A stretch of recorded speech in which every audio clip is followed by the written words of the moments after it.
صدد الاتجاه إلى المرأب لتنفيذ القفز بالمظلة.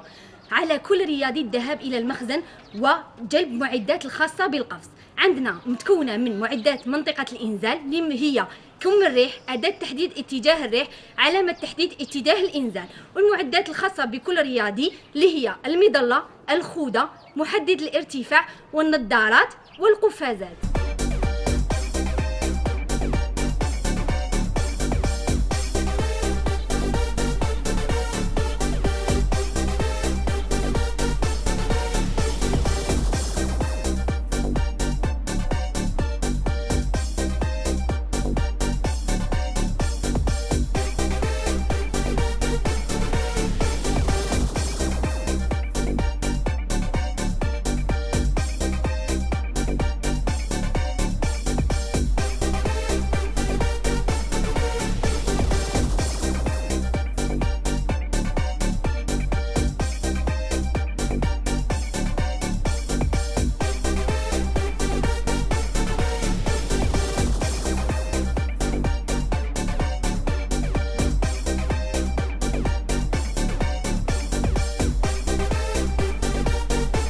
بعد عملية طي المظلة وتفتيشها من طرف المدرب، نقوم بلبس المظلة ومستلزمات القفز والتفتيش الذاتي للتأكد من سلامة المظلي، ليتم التوجه إلى الطائرة لتنفيذ عملية القفز الرياضي بالمظلة.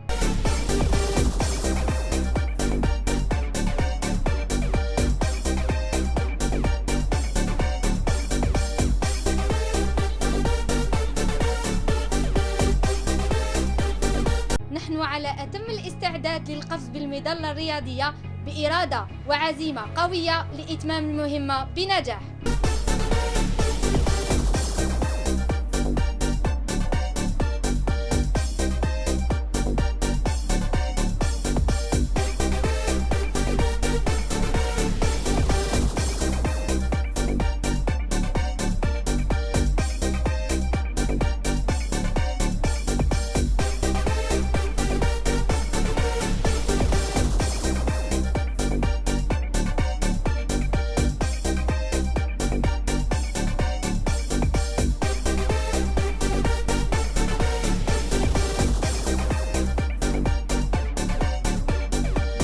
بتنفيذ قفزة حرة تعتبر القفزة رقم 182 التي تمت بنجاح، ويرجع الفضل إلى الدعم الدائم والمتواصل للقيادة العليا للجيش الوطني الشعبي التي منحت المرأة الفرصة لولوج ميادين واختصاصات كانت حكرا على الرجل.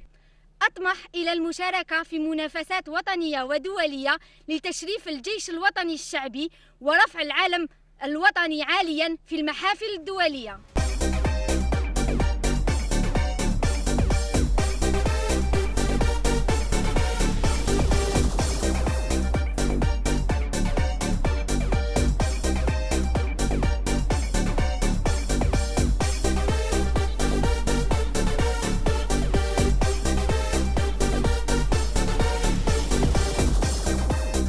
اليوم متواجدون مع المنتخب الوطني العسكري للقفز الرياضي بالمظلة إناث، كلهن إرادة وعزيمة للرقي بهذه الرياضة، حيث سخرت القيادة العليا كل الإمكانيات المادية والمعنوية. هدفنا الوصول بهذا المنتخب لتشريف الجزائر والجيش الوطني الشعبي في المحافل الدولية.